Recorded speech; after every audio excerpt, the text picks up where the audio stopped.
समृद्धि आए, आपके बाल बच्चे निरोग हो, आप भी निरोग हो और छठी मैया की कृपा से इसी तरह आगे फले आगे बढ़ते रहें। बहुत बहुत धन्यवाद। अब मैं माननीय डीएम साहब से अनुरोध करूंगा कि कृपया 2 शब्दों में अगर भोजपुरी भी कुछ बोल सकते हैं तो बोल दें। हम लोगों को पिछले डीएम साहब जो एक थे यहाँ डीएम उन्होंने पूरा भाषण भोजपुरी में दिया। आप 2 ही भी तो बॉर्डर के ही है, नहीं वो पूर्वांचल। आज के इस कार्यक्रम में छठ पूजा के अवसर पर उपस्थित हमारे सम्मानित भाइयों बहनों, ये बड़े सौभाग्य का अवसर है। और जैसा कि आपने बताया, पूर्वांचल में और बिहार में छठ का त्यौहार सबसे बड़ा त्यौहार माना जाता है और सबसे कठिन त्योहारों में से माना जाता है, जिसमें पूरे 48 घंटे बिना पानी पिए माताएं और बहनें अपने बच्चों की दुआओं के लिए, उनकी बड़ी उम्र के लिए और उनकी सलामती के लिए पूजा करती हैं। और ये जो त्यौहार है, आपने देखा होगा कि डूबते हुए सूरज को भी अर्घ दिया जाता है। अभी आपने सबने पूजा किया होगा। और सुबह सुबह जब सूर्योदय होगा तो उगते हुए सूरज को भी पूजा किया जाएगा। ये एक बहुत बड़ा समाज में संदेश देने का भी काम करता है कि कोई जब सूरज अस्त होता है तो लोग कहते हैं ना कि उगते हुए सूरज को हर कोई सलाम करता है, लेकिन इस त्यौहार में डूबते हुए सूरज की भी पूजा होती है, इसी उम्मीद से कि जो व्यक्ति आज नीचे है वो कल को ऊपर जरूर जाएगा और जो आज पीछे है वो आगे जरूर जाएगा। तो इन्हीं विश्वास को आगे बढ़ाते हुए मैं आप सभी लोगों से आज के शुभ अवसर पर ढेर सारा प्यार और आशीर्वाद। मैं खुद भी घर जाना चाह रहा था, लेकिन प्रशासनिक बाध्यता के कारण हम लोग घर नहीं जा सकते हैं, तो आप लोगों के बीच में ही हमने अपनी माँ को, अपनी बहन को, अपनी भाभी को, सबको देख लिया। और हमारा यहाँ पे आने से और आप लोग के बीच में आने से आज छठ पूजा हमारे लिए बहुत ही सफल हो गया। आप सभी लोगों को ढेर सारी बधाई। और आलोक वत्स जी कहते रहने की भोजपुरी में बोलेंगे। अब भोजपुरी ऐसा बा कि वो घर में तो बोल सकेला आदमी, लेकिन बाहर बोलने में बड़ा दिक्कत होला। लेकिन अब आपके अनुरोध पे थोड़ा एक लाइन हमने बोल ही दिया। घर पे हम अभी भी जब हमारे माता जी का फोन आता है, भैया का फोन आता है, तो हम भोजपुरी में ही बात करते हैं, लेकिन बाहर लोगों के सामने वो भोजपुरी नहीं निकल पाती है। तो आज आपके कहने पे देखिए 2 लाइन निकल गया। बहुत बहुत धन्यवाद और आमंत्रित करने के लिए बहुत बहुत शुभकामनाएं। Thank you. धन्यवाद डीएम साहब। अब मैं हम लोगों के चहेते और पूर्वांचल के प्रतीक भाई पंकज, छोटे भाई पंकज सिंह जी से अनुरोध करूंगा, ये तो जरूर बोलेंगे ही अपनी ही भाषा में। बहुत बहुत धन्यवाद आलोक जी।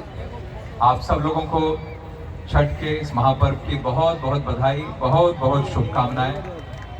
और छठ के बारे में आप सब लोग जानते ही हैं, सभी व्रती यहाँ पर हैं, सभी श्रद्धालु यहाँ पर हैं। और छठ के बारे में आज कौन नहीं जानता।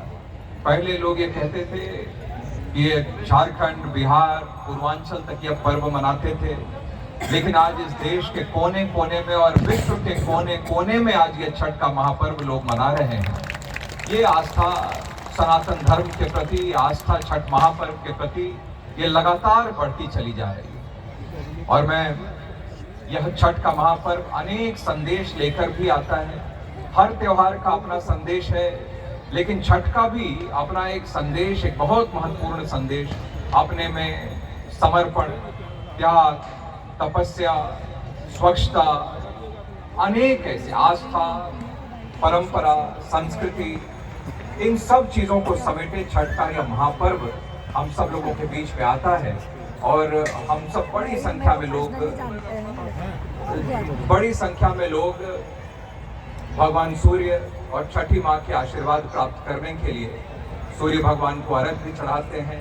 जैसा डीएम साहब ने भी कहा कि मनीष जी ने, कि कैसे डूबते हुए सूर्य को भी तो अगले दिन उदय होते हुए सूरज को भी अर्घ दिया जाता है। ये छठ के महापर्व का ये बहुत बड़ा संदेश है। और इसमें कहीं पर भी कोई बीच में किसी की जरूरत नहीं होती है। सीधे श्रद्धालु और सीधे सूर्य भगवान अपने भगवान को देखते हुए सीधे श्रद्धालु ये छठ का महापर्व मना लेते हैं। तो आप सब लोगों को बहुत बहुत बधाई, बहुत बहुत शुभकामनाएं। और मेरा तो पूरा बचपन ही हम लोगों ने पलामू में झारखंड के कोयल नदी के किनारे घाट घेरते हुए वहाँ गन्ना और सूप दौरी लेकर वहाँ पर फल लेकर पहुँचते हुए, ऐसे पूरा जीवन हम सब लोगों ने लंबे समय तक वहाँ पर मनाया। अब यहाँ पर आप लोगों के बीच में मनाने का अवसर यहाँ मिल रहा है। मैं सब भगवान की कृपा है, उनका आशीर्वाद है। मैं आप सबको बहुत बहुत शुभकामनाएं, बहुत बहुत बधाई मैं देते हुए अपना निवेदन, अपनी बात मैं समाप्त करता हूं। बहुत बहुत धन्यवाद। आलोक जी लगातार ये आग्रह करत बरन कि हम अपनी भोजपुरी भाषा में बोलें, तो आप सब जो यहाँ पर उपस्थित बने, आप सबके छठ के बहुत बहुत आशीर्वाद, छठ के बहुत बहुत बधाई और सबका आशीर्वाद सूर्य भगवान का, छठी माँ का सब पर हम सब लोगों के ऊपर बना रहे, यही ईश्वर से प्रार्थना है। बहुत बहुत धन्यवाद पंकज जी। अंत में विश्वास दिला देने कि हम पूर्वांचलीय बने। डॉक्टर साहब, इस बार आपको भी पूर्वांचली में कुछ न कुछ बोलना होगा। खाली कह देने से कि मैं आधा पूर्वांचली हूं नहीं काम चलेगा। अब मैं ऐसे लोग जो हमारे संरक्षक हैं, जिन्होंने समय समय पर हमें अपने योगदान से और मुझे प्रोत्साहित किया है कि आलोक जी आप इतना सामाजिक काम करते हैं, हम लोग तो उतना टाइम नहीं निकाल पाते हैं, लेकिन मेरा सहयोग आपके साथ है। ऐसे में अपने 2 संरक्षक जो अभी यहाँ मौजूद हैं, उनसे आग्रह करूंगा कि 2 शब्द वो भी हमारे बीच में कहें। इस कड़ी में मैं श्री पीयूष द्विवेदी जी को आमंत्रित करता हूं। ये हमारे संरक्षक भी हैं। और आपको बता दूं कि बाबा हमारे जो सुरेश तिवारी जी थे, जिनका मृत्यु हो गया था, उनकी याद में हमने एक पुरस्कार, एक ट्रॉफी का चलन किया है। इस वर्ष का पुरस्कार जो स्वर्गीय सुरेश तिवारी जी के स्मृति में है, वो भी श्री पीयूष द्विवेदी जी को ही डॉक्टर साहब के हाथ से भी दिया जाएगा। मैं इनसे अनुरोध करूंगा कि कृपया कुछ शब्द बोलो छठी मैया की। सभी लोगों को